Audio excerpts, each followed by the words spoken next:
Okay, you may see an indication on your phone that says recording in It progress, says, yes, it says this meeting is being recorded. and you Okay, can hit the OK button if you like. I did. Okay. Okay. Thank you, family. This is Leslie or my aunt on the mat coming in, and I am here on live with my uncle, Eugene Brown. Eugene Brown is one of my mother's brothers. And the reason why I decided to include him in this conversation was because we had planned a family reunion, and it seems like getting family together is a little challenging. So I thought instead, let me go ahead and interview the elders of the family. And so we could kind of have an idea as to who they are, what their life was like. And because we have such an extended family of cousins, second and third, fourth cousins, greats and great greats, and stuff like that, this is something that can be shared over time. So, Uncle Gene, thank you for coming on. You're more than welcome, Leslie. I'm glad you invited me, and I am ready to answer some questions that you may have. If I can give you a solution or answers to your questions, I am Okay. prepared to do so Thank you. to the So, best of my ability. So it's not going to be anything hard. What I want to do is, so I'll tell you what happened. There were two things that happened. The first thing is when I went to Africa, my younger son, Jordan, he came to visit me and he asked if he could do a documentary on three Americans, including You myself. said, excuse me, you said when you first went to Africa, what year, what month was that? I went to Africa, it would be 2020. I went in like, let me get it right. I left December of 2020, but when I was in Gambia, it was around March of 2021. That's when I had arrived in Gambia. My Okay, son came to visit me in October of 2021. And okay. that was around the time of my birthday.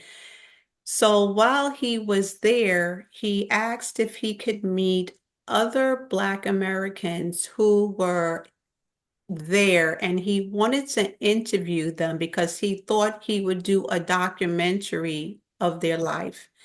So even though it focused on them, I was the primary person that the documentary was centered around.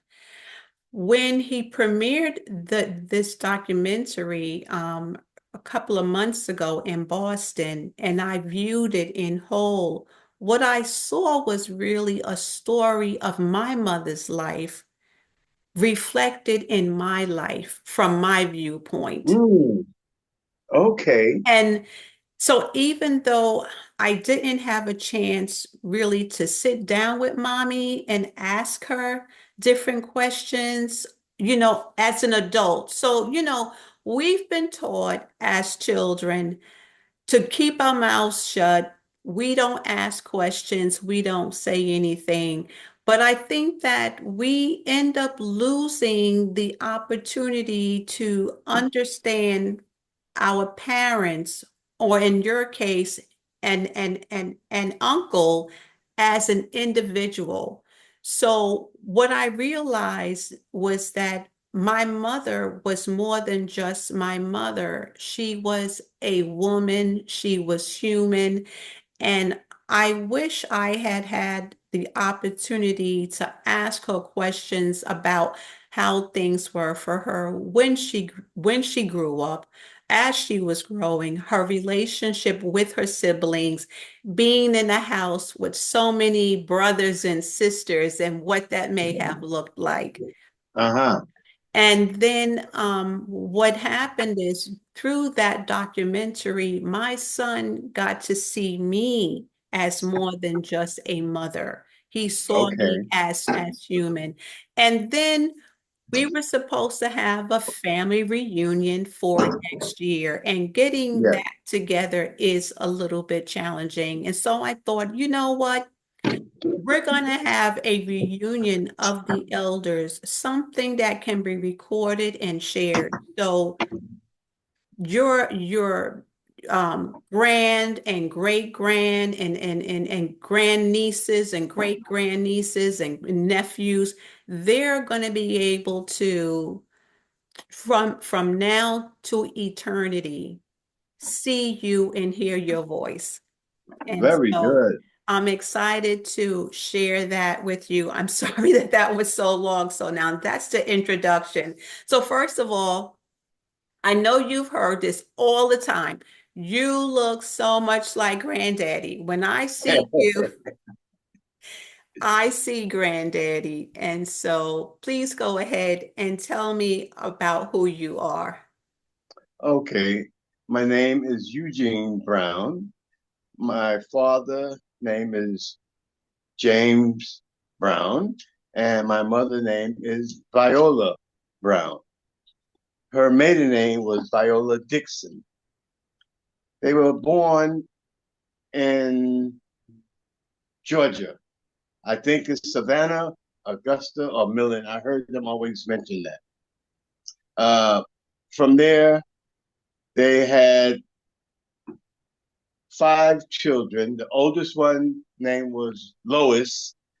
She passed after 6 months from my mother, Viola Brown. 6 months of life, and she passed on. From there, my other older sister, who's living now, named Shirley, was born in Georgia as well. From Shirley came my second older sister named Emma.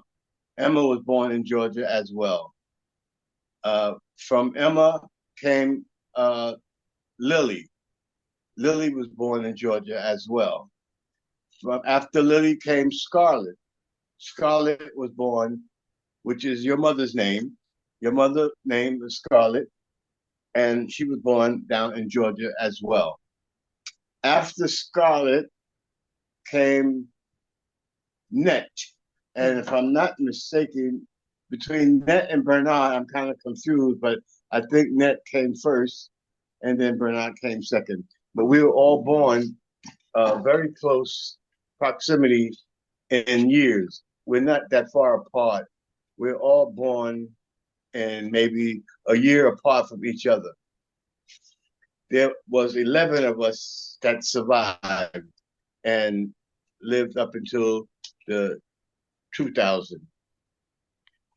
Um, with that being said, the ones that are still living now is five of us out of 11. Mhm.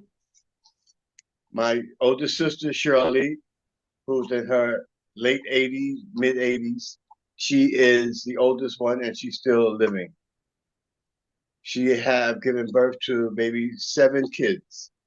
So I became an uncle through Shirley. And after Shirley came Emma, Emma, the second oldest, and she had 5 kids. After Emma came Lily. Lily had 3 kids. After Lily came Scarlett, and Scarlett gave birth to 4 kids. 5. 5 kids, okay. And after Scarlett came Net or Bernard, and Bernard got married, and his wife had 3 kids. Net gave birth to 2 boys. Mhm. After Nat and Bernard comes Gloria. Gloria gave birth to 1 child. His name is David. After Gloria came Rochelle. Rochelle gave birth to 2 children named Bryant and Christopher. After Rochelle came Barbara. Barbara gave birth to three boys, Eric, Kyle, and Brandon.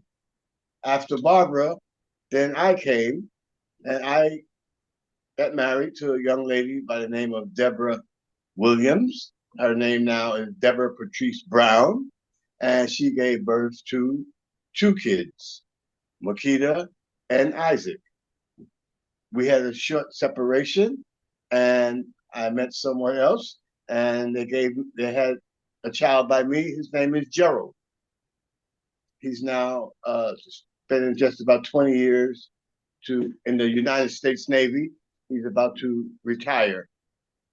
After me, that was it.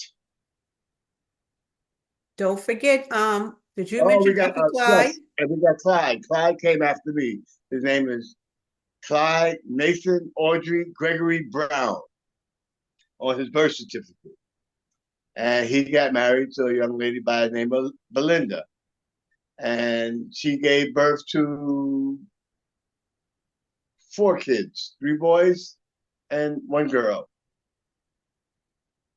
and that's the story that I can recall. You have a really good memory. I tell you.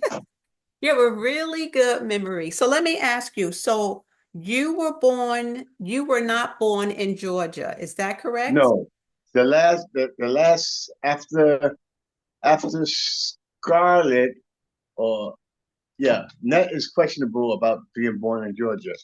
After Scarlett or after Net, everyone else was born up here in New York. Either Bernard was born in New York and Net was born in Georgia, and after that came Gloria, Rochelle, Barbara, myself, and Clyde. We were all born up here up north in New York.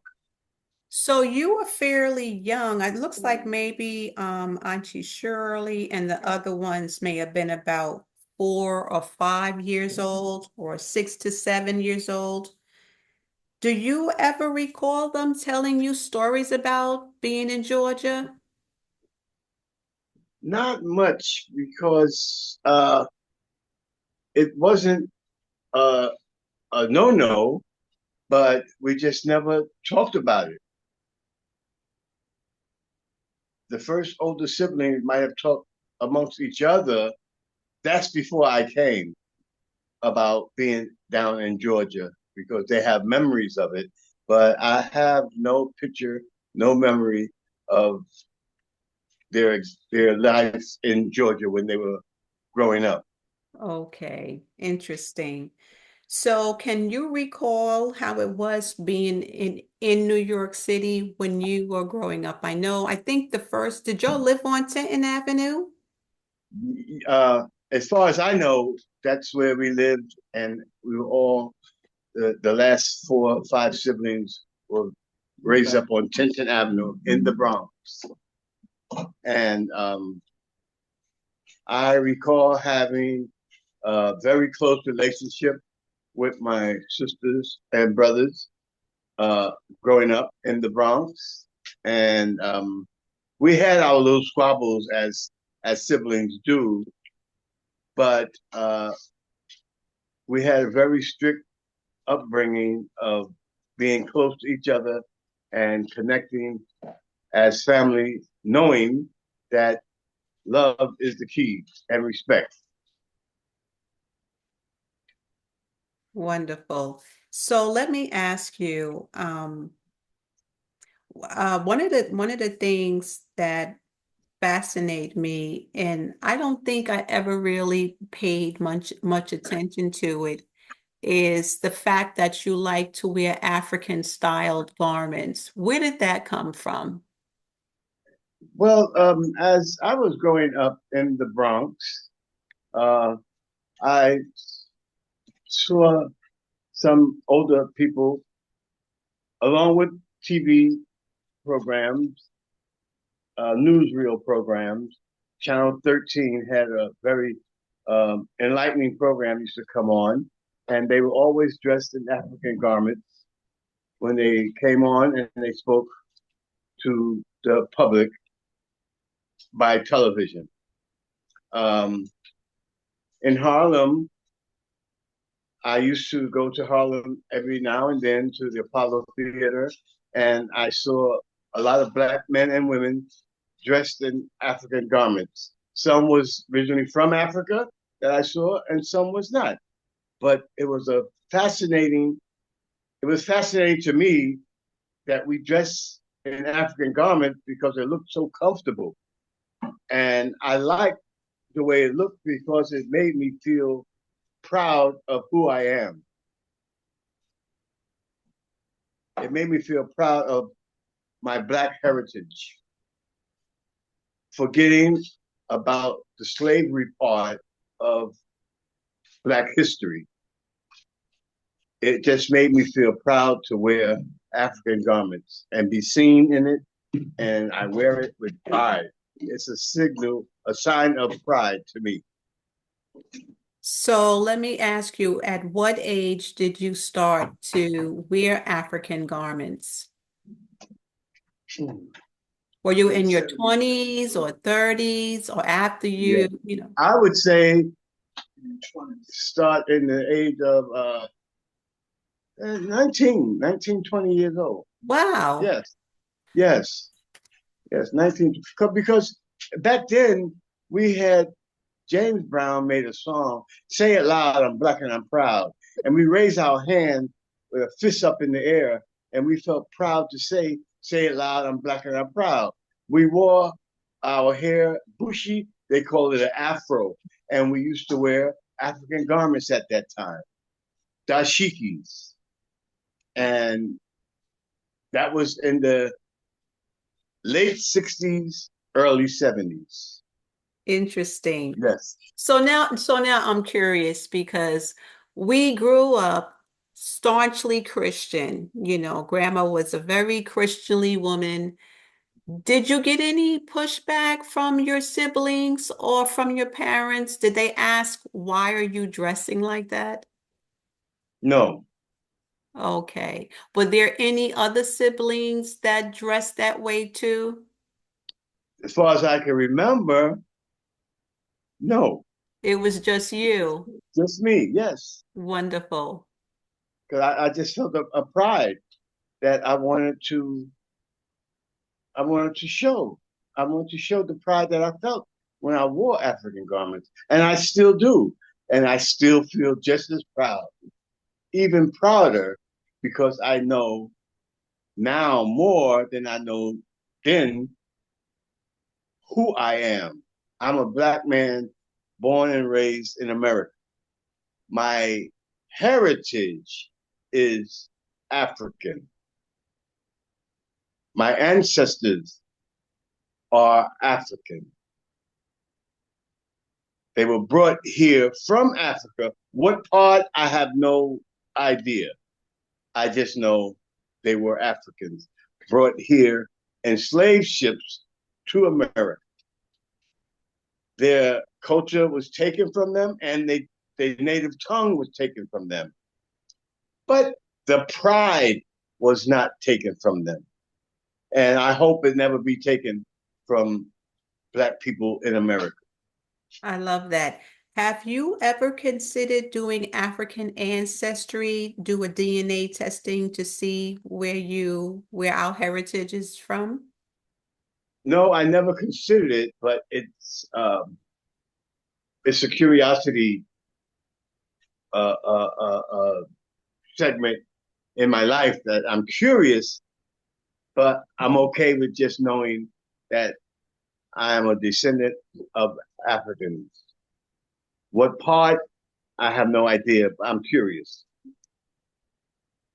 Okay, it's funny because my son had asked me during the interview if I had considered doing a DNA, and I told him no, it didn't matter to me. I don't know how accurate the information is, but I thought because Africans were nomads and they traveled all over the continent, it would almost be impossible to actually say which country you came from. Plus, the Yeah, names have changed over the years. And so yeah, I just figure, based on the people that I saw when I arrived in the Gambia, I Yes. would safely say that we were from West Africa.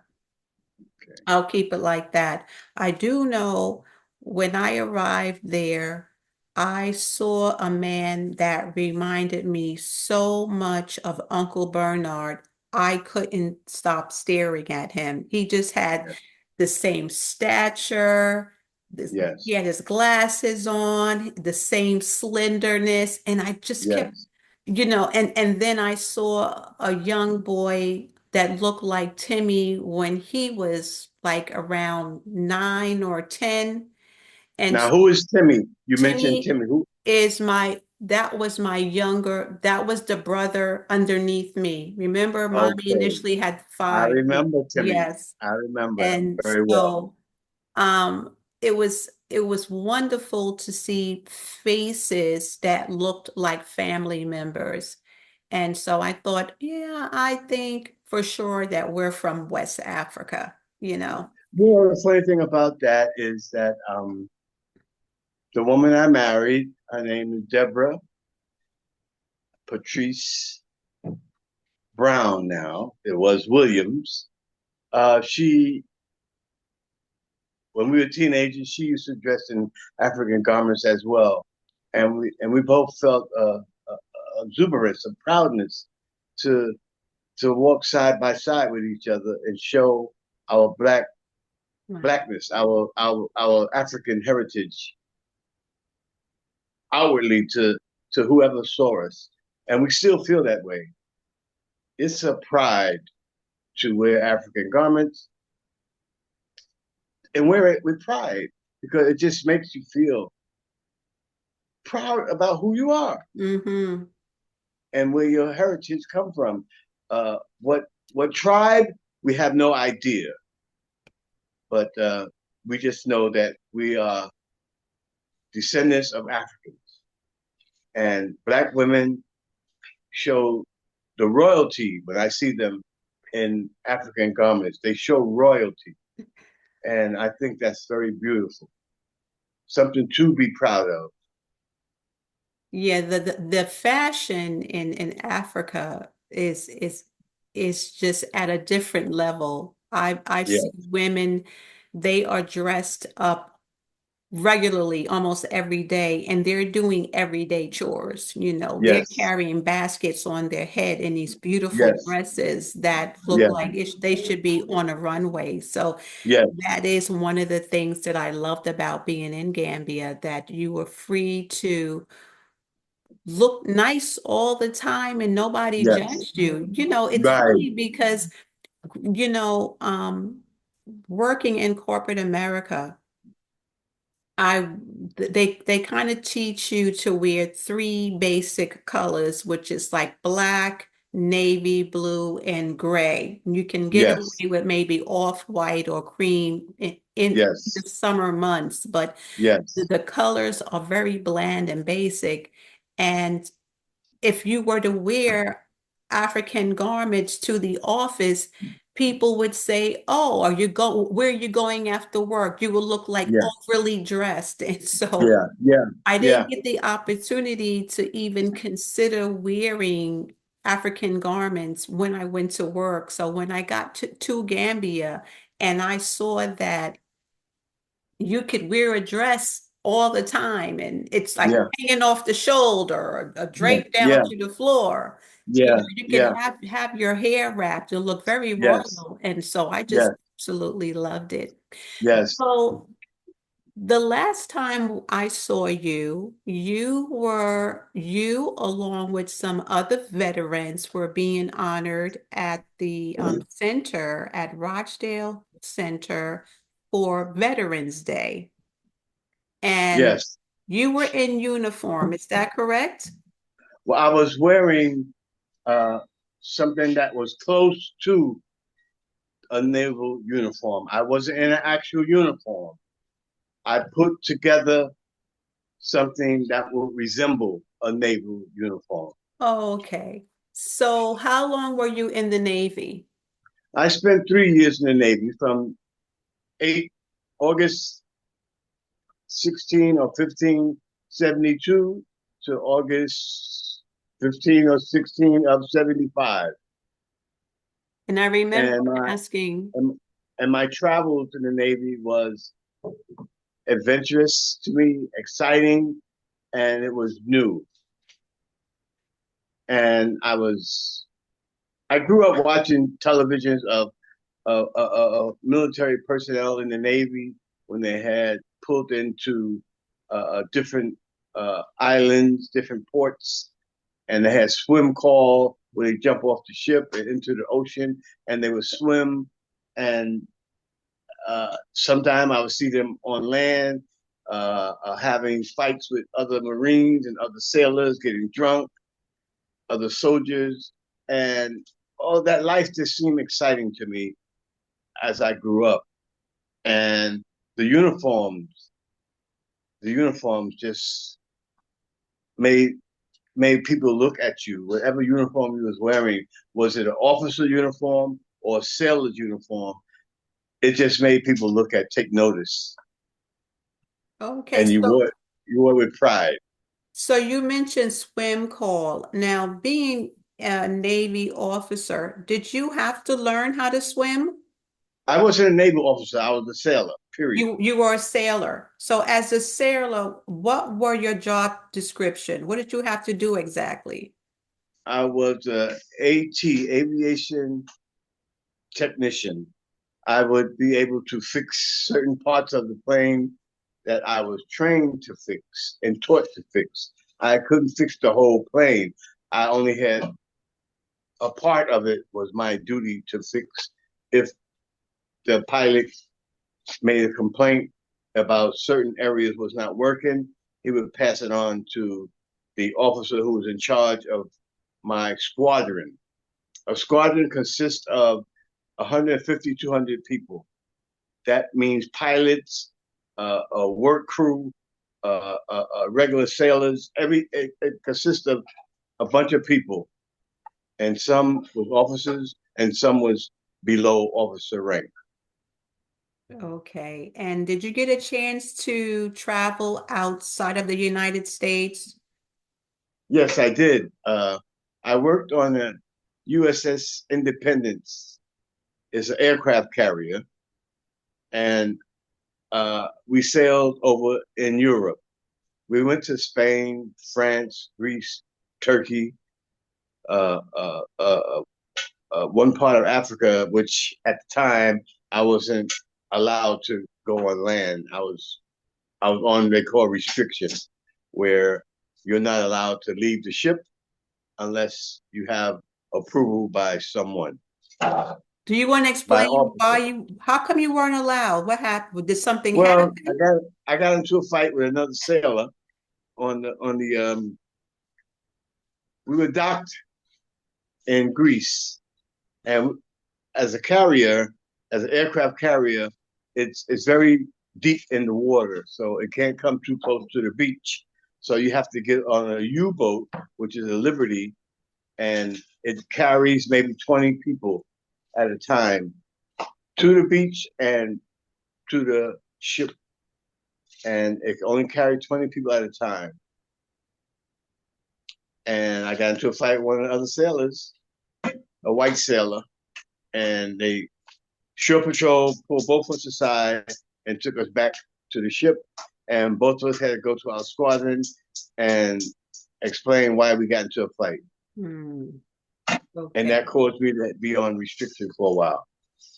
So which African country did you miss visiting? I can't say because I was not able to get off. I don't remember the name, but Okay. the ones I did get off and go see, I enjoyed. I enjoyed it a lot. I sent some trinkets home uh, to my wife, to my grandmother, to my mother-in-law. I was sending them home to everyone I could think of, and if they still have them, I don't know. But uh, I was very elated growing up, and I always dreamt of wearing that navy white uniform. and I was allowed to have that dream come true. That's exciting. So, how old were you when you enrolled? You don't enroll, you enlist. Sorry, you enlisted. Sorry. How old were you when you enlisted? I was going to Bronx Community. Uh, at the time, the woman I married, we were dating each other, and her name was Deborah, as I said before, and we both was going to Bronx Community. Uh, I told her that I I'm not getting I'm not getting what I want out of going to college, and I just wanted to venture and explore what life had ahead of me. And so I told her I was going to join the Navy. That was in 71. 72. That was in 71. I spoke to her, but I went down to the enlistment office on Fordham Road in the Grand Concourse. And I spoke with the recruiter there, and I took the exam. They had an exam to get in. And he said, okay, you passed the exam. And as of August of 72, you'll be officially enlisted into the Navy. So I had some time home to let my family know within months what I'll be doing and where I'll be going. Vietnam was just settling down at that time, 69, 70. It was just coming to start to settle down. But I had no idea where I was going to wind up going. I just knew I had to go to boot camp training, which is in Great Lakes, Illinois. That's the beginning of your enlistment. Everyone must go through boot camp training, regardless of what branch of service you go into. You have to go through boot camp training first. So I'm kind of curious. I hear a lot of things about boot camp training. Was there any time in your experience in the military, especially during boot camp, where you thought, I don't want to do this. This is hard, or I miss being away from my family. Did you experience any kind of loneliness like that? Yes, it's a natural feeling. It's a natural feeling to feel that way because it's new to you. Everything is new to you, and you're still the mind of a child Hmm. in a world that is totally new to you. You have people around you telling you what to do, how to do it, when to do it, and it's totally new. And it's kind of scary. But the man or the woman in you, the desire to feel a part of makes you push on. At least it made me push on. I wanted to be a part of the Navy. I wanted to wear that uniform. I liked the way they march and salute and respected each other. And I just wanted to be a part of it. So I had to go through boot camp training. You have to pass that first before you be an actual sailor or a Marine or Army guy or Air Force. All of them, even the Coast Guards, all 5 branches of the military service have boot camp that everyone must go through first. It's a test. It's a test to see what you can do, how well you learn, how well you take orders. Do you listen to people who tell you things that you have to do, or are you always on the rebellious side? If you constantly on the rebellious side, it will always lead you into an argument and a fight with someone. But if you're open-minded, willing to learn, then it teaches you that you can't fight everybody, and you're there to learn how to become a sailor, how to become a Marine, how to become a soldier, how to become an airman in the Air Force. So you have to learn boot camp first before you could be officially what it is that you want to be in the military. So now I'm kind of curious. I think if I'm not mistaken, Uncle Bernard was the first brother of the family, right? He was the first Yes, brother. yes, he was the first to join any military service. So he was the And he, first to join. yes, Did you follow in his footsteps? What branch was he in? Uncle Bernard was in the United States Air Force, Okay. and he was the air police. He guarded missile bases. He guarded airports that land and take off United States fighting aircrafts. Either they going into battle, dropping bombs, shooting their guns, or they transporting other military personnel to foreign lands. And do you remember talking with him about enlisting? Did he give you any advice or encouragement? Well, the advice he gave me was pay attention to what you're being told and taught. And he worried because he was the first of all of grandma and granddaddy's children to go into the armed forces. And it's really a challenge because you're not home anymore and you're not being treated like a baby. You are responsible for the things you do. You're responsible for your actions. You're responsible for yourself. You're responsible to your family. So you have to conduct yourself accordingly. Mhm. Accordingly means according to the rules and regulations of the armed services. Officers that's above you, you're responsible to them to listen and obey their command. So he went into the Air Force and you went into the Navy. That is correct. And Uncle Clyde went into the Army. Okay. So now how does it work? Do you get to choose which branch you want to go into? If you're fortunate enough, you do get to choose which branch you're into. At the time that I went in, they had a thing called the draft. The draft is something that the United States government had put on young men, ready, willing, able, or not. You were drafted once you completed high school. Most of the time, you were drafted at the age of between 18, 17, and 19 years old. Where if you completed high school, uh, the draft would send you a notice in the mail. It would come from Whitehall Street, and it says you're supposed to report to Whitehall Street for induction. That's what Hmm. the letter says. It don't say what branch. The induction means that you're talking to someone in the military, some officer in some military uniform, and then they'll tell you what branch they're going to put you in. You don't have a choice at that point.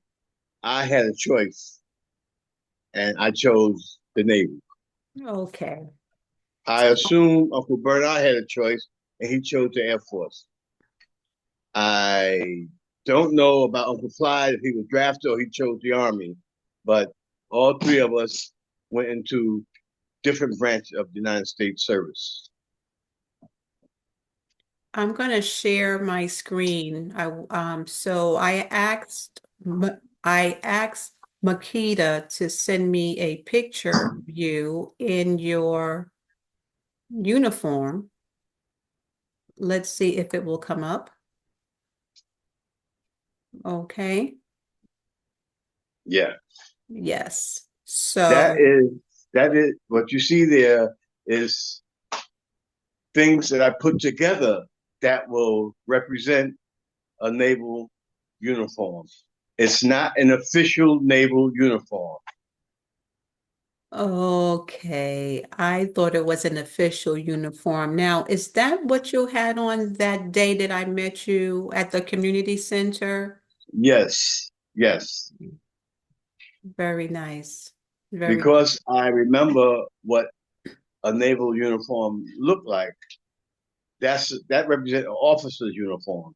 That's Mm, not the regular sailor's uniform, but it represents the United States Navy. okay. Now, is that an official United States Navy hat or cap? No, it's not. Oh, okay. Well, you did really good. You pulled it off. I mean, I wouldn't have known unless you told me. Most people don't know, Interesting. Interesting. but it depends on the branch of service you're in. You can put together something that will resemble an official uniform because most people don't know what an official uniform would look like anyway. Right. So when you're going to these events where you are representing the branch that you're in, you are required to be in uniform? Is it a requirement or just a suggestion? It's just a suggestion. Okay. Okay. So interesting. So when people see you in uniform or your people find out that you have been in the service, what do they usually say to you? Thank you for your service. Thank you for your service. How do And you that's it. feel when you hear people say that I, to you? I feel very honored. I I feel love very it. honored. It's an honorable feeling to have a total stranger that you've never seen before, never spoke to before, see you in the uniform that represent your branch of service. They say thank you for your service. It's an honor. Wonderful.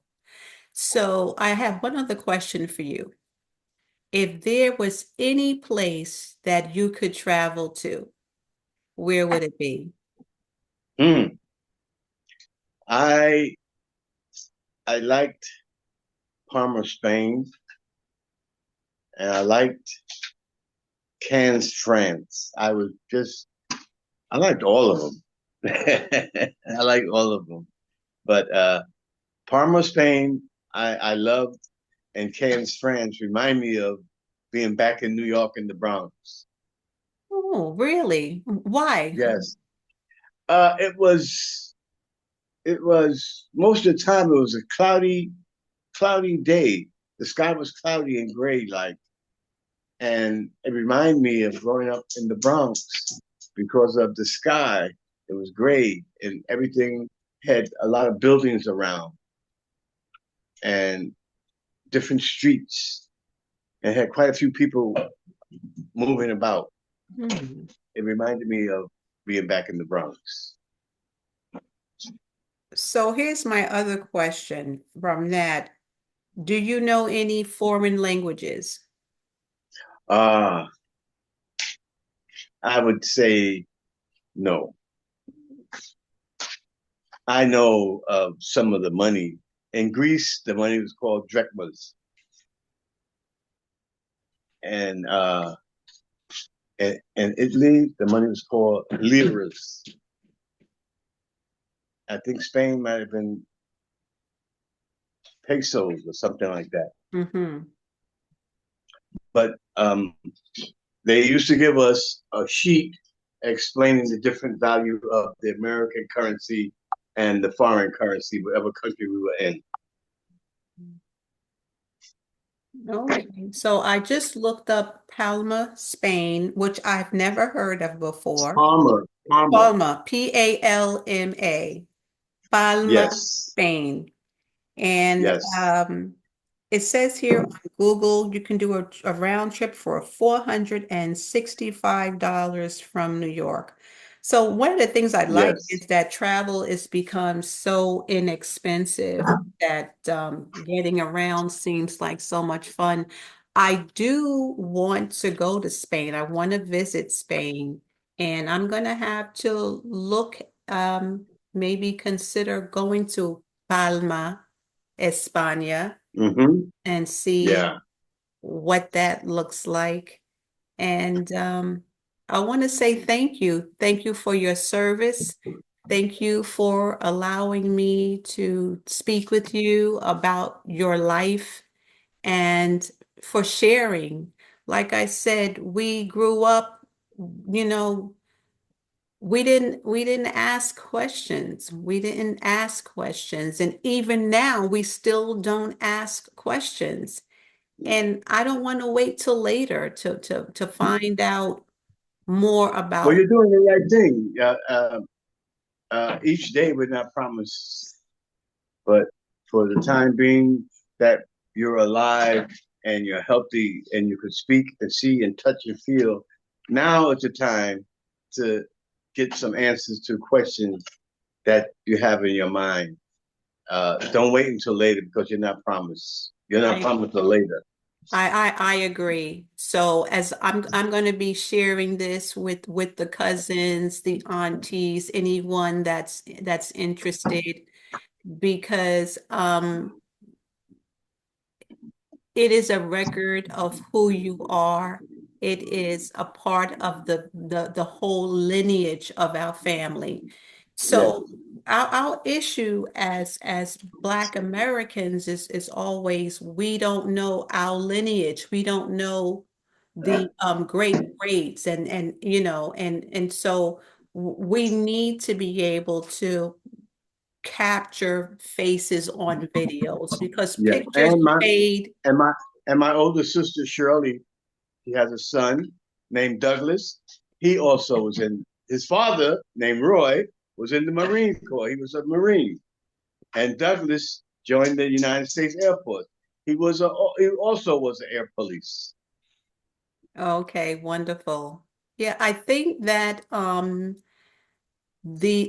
men in the family, my cousins, were able to see their fathers or uncles do great things by going into the military and Yes, decided that it was a good thing to do. So you led by example, and then they had an opportunity to follow as well.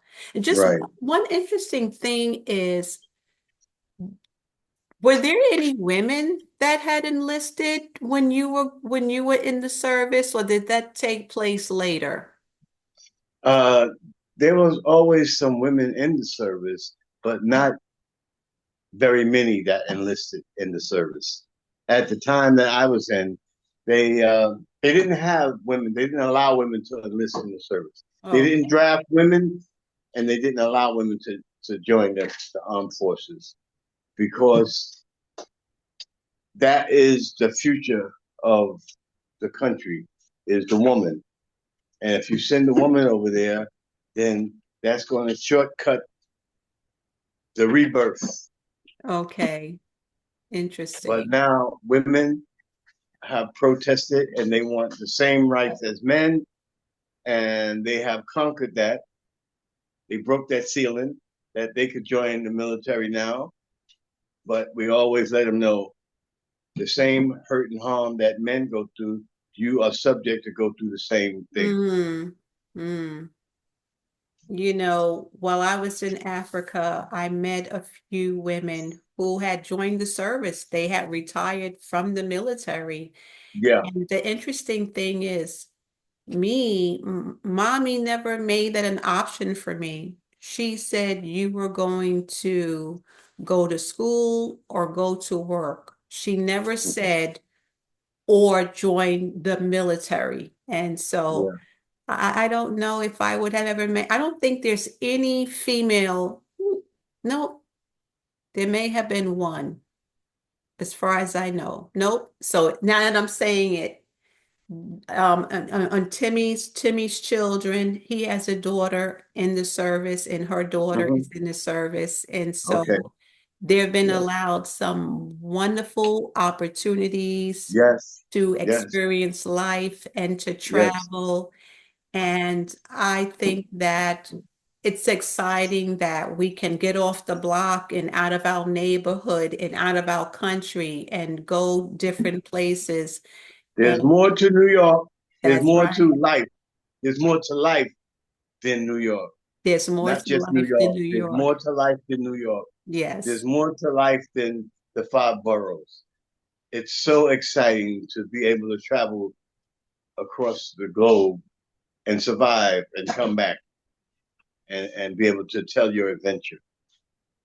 Wonderful. So one other thing, do you sing or draw? Do you have any hidden talents that we don't know about? You know how to maybe tap dance, play an instrument or something?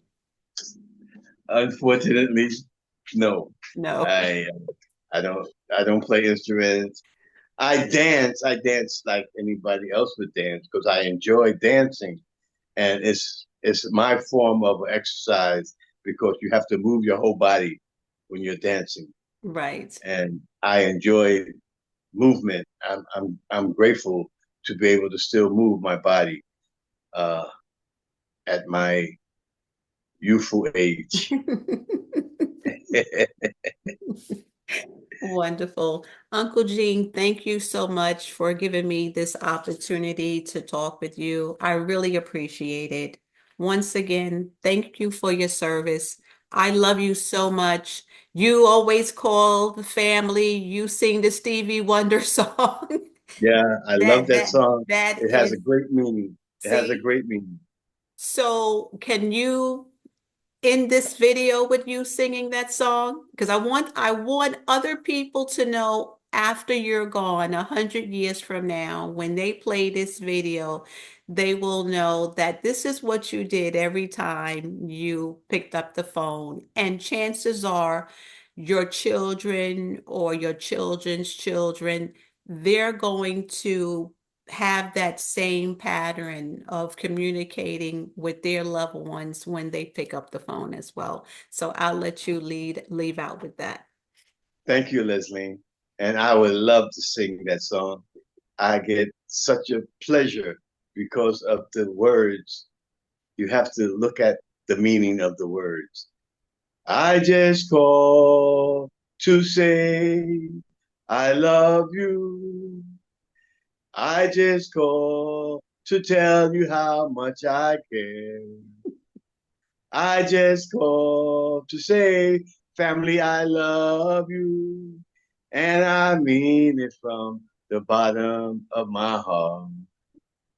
Thank you so much. I appreciate you. I Thank love you, and you. you're welcome. Love you Take too. care. Have a good day. You too. Bye bye. Bye.